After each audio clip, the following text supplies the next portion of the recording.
দেশের বর্তমান পরিস্থিতিতে আমরা দেশবাসীর প্রতি আহ্বান জানাই, আপনারা ধৈর্য ধরুন, শান্তি শৃঙ্খলা বজায় রাখুন এবং উস্কানিমূলক যে কোনো পদক্ষেপে আপনারা অংশগ্রহণ করবেন না।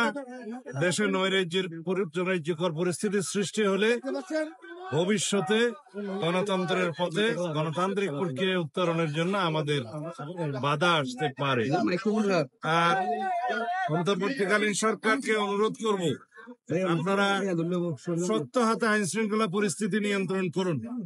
দেশের আইন শৃঙ্খলা পরিস্থিতির অবনতি যাতে না হয় এবং এই ফাঁকে যাতে পতিত ফ্যাসিবাদের দোসররা দেশে এবং বিদেশে কোন রকমের ষড়যন্ত্র করার সুযোগ না পায় সেদিকে লক্ষ্য রাখুন।